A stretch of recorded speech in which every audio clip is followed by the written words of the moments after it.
Pada suatu ketika Abu Yazid Al-Bustami pada suatu kesempatan sedang jalan di antara satu gang, di mana di satu gang ini di arah yang berlawanan ada seekor anjing yang jalan menuju jalan yang dilewati oleh Abu Yazid Al-Bustami.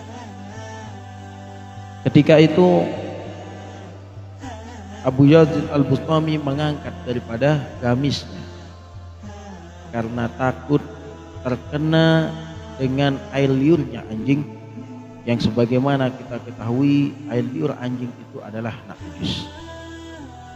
Beliau saking hati-hatinya akhirnya menyingsingkan daripada bagian daripada gamisnya. Ketika sudah hampir berdekatan dengan anjing ini, tiba-tiba Allah tampakkan kebesarannya dari membuat anjing ini bisa berbicara kepada seorang ulama ini.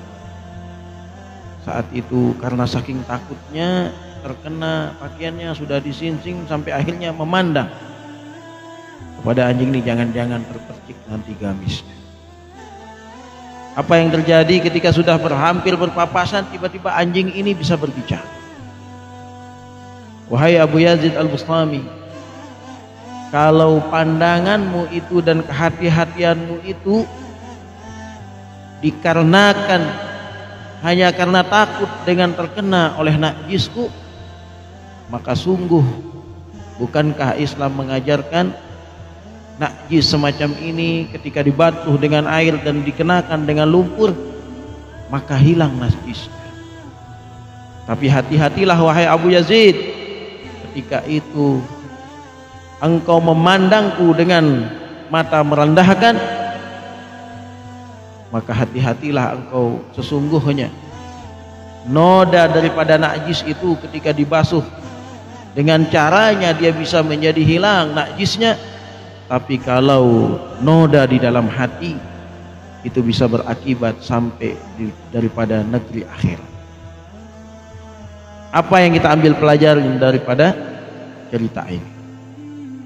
Bahwasanya seringkali, bahkan hampir setiap hari, setiap saat, kita bisa saja memandang merendahkan kepada siapa saja. Bahkan kepada binatang yang najis seperti itu pun kita tidak boleh memandangnya karena merendahkan kepadanya. Apalagi memanggil sesama saudara, sesama muslim dengan panggilan daripada yang mereka diantara yang najis tersebut. Tak pantas kita samakan derajat manusia dengan makhluk, apalagi mereka yang dikarunia Allah dengan najis yang mereka miliki. Sesungguhnya keseharian kita ini seringkali diliputi oleh noda yang ada di dalam hati kita. Dan sungguh malam hari ini, malam daripada 17 Agustus, di mana kita merayakan kemerdekaan untuk seluruh rakyat Indonesia. Republik ini dibangun atas dasar perjuangan semua daripada pejuang-pejuang kita, bahkan tidak sedikit mereka dari kalangan ulama. Kalau kita akan melihat bagaimana isu atau berita-berita yang beredar terutama di media sosial, sungguh saat ini umat Islam ini sedang diadu domba, di mana majelis-majelis yang semacam ini berusaha untuk bagaimana dihalangi untuk tidak bisa dilakukan. Sadarlah wahai kaum muslimin, tidak mungkin kita akan bersatu padu untuk membela negara ini kecuali yang ada di dalamnya adalah orang-orang yang bersih hati. Apa kaitannya dengan cerita yang tadi kita angkat? Tidak mungkin kita akan bergotong royong, tidak mungkin kita akan bekerja sama selama hati kita di dalam kekotoran, hati kita ada yang merendahkan satu sama lain. Inilah hakikat yang kita harus syukuri bersama. Majelis yang kita lakukan ini adalah tempat di mana kita menumbuhkan kecintaan kepada tanah air, Tidak ada kata di mana kita akan menghancurkan negara.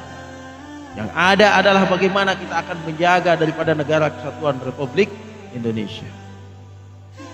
Dan di majelis-majelis semacam ini akan tercetak generasi-generasi yang bersih hatinya dan memiliki kecintaan yang kuat kepada kesatuan Republik Indonesia. Apa yang kita akan harapkan kepada generasi-generasi yang tidak pernah duduk di majelis yang semacam ini? Bagaimana mereka akan tumbuh di mana hati mereka tidak ada kebersihannya? Di maulid yang barusan kita baca, billahi karril zikra wasmi Muhammadin kaima tuziha anil qulubillah. Kalaulah di seluruh negeri ini membaca maulidnya Rasulullah SAW, bisa dipastikan hati mereka yang duduk di majelis-majelis semacam ini orang-orang yang bersih hati.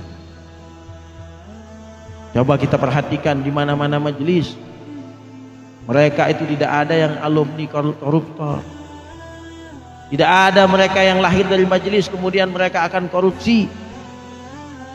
Mereka orang-orang yang jauh dari majelis yang semacam inilah yang sesungguhnya mereka adalah orang-orang yang bisa menghancurkan daripada kesatuan Republik Indonesia.